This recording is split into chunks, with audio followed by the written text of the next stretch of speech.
So I meant to do like this video diary each of the 3 days that I was here, and I kind of haven't. Surprise, surprise, good intentions, all of that. I'm actually sat in my car waiting for the first session on Sunday, the third day. So I thought that I would take this chance just to sort of recap some of the stuff that I've seen and done and heard. The first day was a little bit strange for me. Like I had been a bit down anyway, and I came up here and I had all these massive expectations of, you know, sort of meeting people who were maybe like-minded and, you know, talking about books and making friendships and stuff, and things kind of didn't pan out that way, which is fine, you know, that happens, but it kind of like put me in a bit of a slump actually, and I was really missing my family, and to be honest, I think that was probably the main thing, was that I was missing them. And so so I went to this panel on writing and parenting, and I kind of thought again that I would find people who were in a similar situation that I was, where you know, juggling writing and parenting for me is kind of like pretty much the predominant thing in my life. You know, my kids and my writing, that's it for me. That's what I do. But the thing was that they all kind of had younger children. They all had toddlers, and they were actually struggling to write and didn't really have like much to offer in I guess tactics.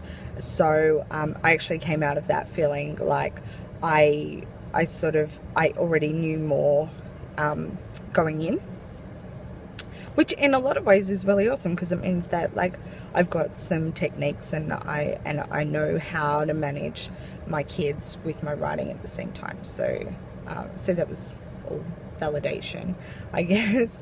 What else did I do?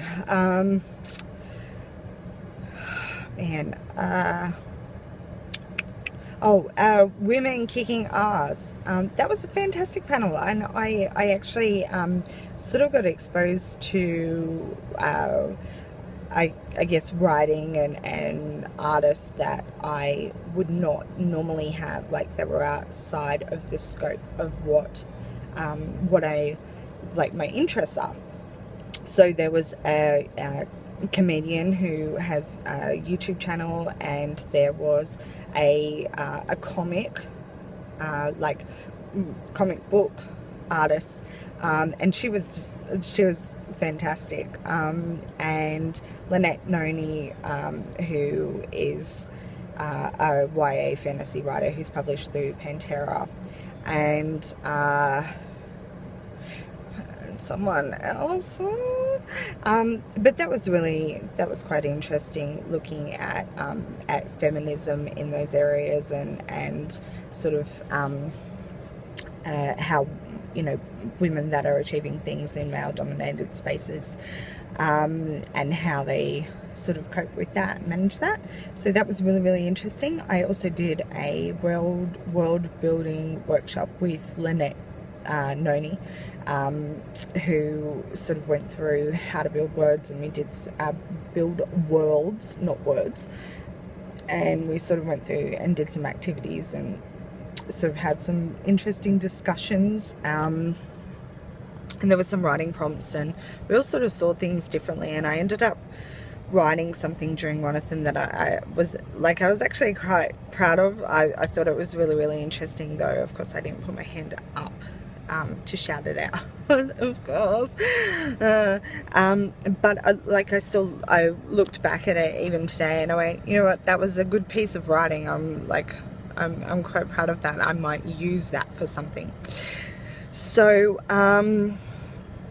so that was basically that. I went to this literary trivia night and I met a couple of people, but it was generally like a little bit of a flop for me. I didn't really enjoy it heaps.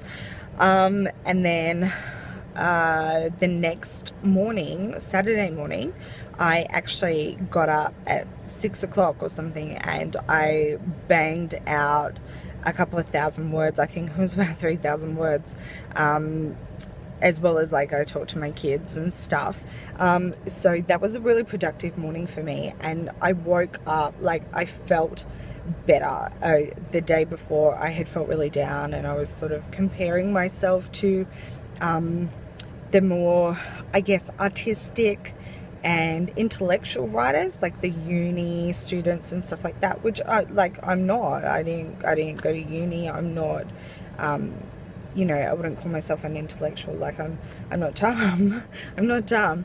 But you know, that's not something that I would label myself as. And so I felt a little bit self-conscious on Friday. But by Saturday, after nailing a few scenes of Dark Side, my space opera prison drama novella, I felt really, really good. And so when I came to the sessions, I felt really energized. I went to a script writing panel. It was kind of by mistake, but it was interesting in a way that like I kind of thought, oh, maybe I could write a script, and then I went to that panel and I went, yeah, you know what, it's not right. Screenwriting isn't for me. It's just not something that I'm interested in. So that was kind of good for validation, I guess. What else? I went to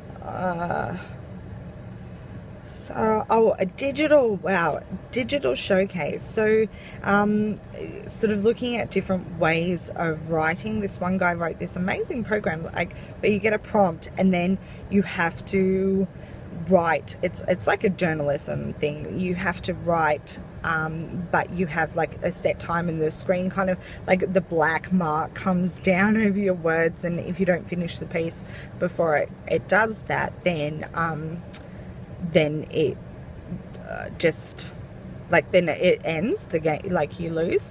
But the interesting thing about it was that it actually then gets published online. So I thought that was really, really cool. There was a poet who made a game, like an interactive poetry game, and she sort of came from like a no coding, no web design, no game design background, just as a poet, and then created this whole sort of concept, which I just found like incredible. And it just goes to show, like, you know, what you're capable of if you put your mind to it and you learn these new skills. So that was fantastic. The other person was more, I guess, an artist. She creates videos, but it's like there's text and there's images and stuff, and it's really quite high concept and arty. And that was really interesting too. From there, I went to a panel about editing, and that was fantastic to see, like, from the point of view of an editor, but also how you can just apply the things that they're looking at and looking for and thinking about to your writing before you actually get to your editor. And so that for me was fantastic, because now I can go, okay, well, before I even send this to Anne, and I mean, I have I have an idea about what my editor Anne you know, looks at and looks for, and what she's gonna go, oh, I don't think that this works, and when she's gonna go, oh yeah, this really works. But it was interesting to see from her sort of perspective how editors look at work. What else? Oh, then there was a panel on trauma, which I actually found really dark, and it was not something that I would have gone, yeah, I really, really want to see that, but it was in the same space, and so I stayed, and it was kind of depressing, and I left kind of like, a little bit drained. I don't think trauma writing is for me, and that's purely selfish. Like, there was one of the panelists actually went to prisons and facilitated creative writing in the prison system, and I just could not imagine doing it, purely, like, I'm way too selfish to be able to do that sort of thing. But I have great respect for people who can put themselves out there and allow other people access. And one thing that all the panelists kept coming back to was how they sort of began to take on the trauma like in a secondary way of these people that they were either writing about or facilitating. And I feel like I have enough of my own, and I feel like everything that I write is actually writing through my own issues anyway. Like, even though I write time travel or, sci-fi fantasy, like, I'm still writing around the same ideas and the same issues that I've dealt with in my life. And so I feel like that's my own kind of trauma writing, but I'm always attacking it from new ways to help myself resolve it. I'm just checking the time. Sorry. And then we went to this debate on you should write what you know. And this one speaker, Jess, she was so articulate and beautiful, and she really made me feel things. And she talked about writing from the self and knowing the self and trusting the self, and how you take external influences and process them and add yourself to your writing. So it wasn't so much you should only write what you've experienced, but it was that all your experiences and your memories and who you are and how you process the world and all of that when you write, you are writing, you can only write from yourself. And I thought that was really, really interesting. It wasn't just a down the line, you should only write things that you have experienced yourself. It wasn't about that. It was like, even if you take someone else's experience and you process that and you learn that and you feel it, and even if you're writing from someone else, you are always writing what you know in yourself, like what's at the heart of you will inform your work. And so I just went, wow, like that's really, really true. So then today I've got, I think, 3 or 4 panels that I'm doing, and then I'm heading back to Sydney. So I'll probably do a wrap up sort of thing about all of that later. But in the meantime, I've got this full-on day planned. I've got a YA panel that I'm going to. I think that's the thing that I'm most looking forward to, because it's probably the most relevant. And I'm hoping that, it's going to be, I'm hoping that I'm going to get a lot from it. I know that Steph Bo, Gabby Choza, and Lynette Noni are on it. I know that there's someone else, I think, and I can't remember for the life of me right now, but I'm sure I will recap all of that when I get home and then post this video. So I think that's it for the moment, and I'd better, I don't know, move. Okay, alright. I never want to go home, because I have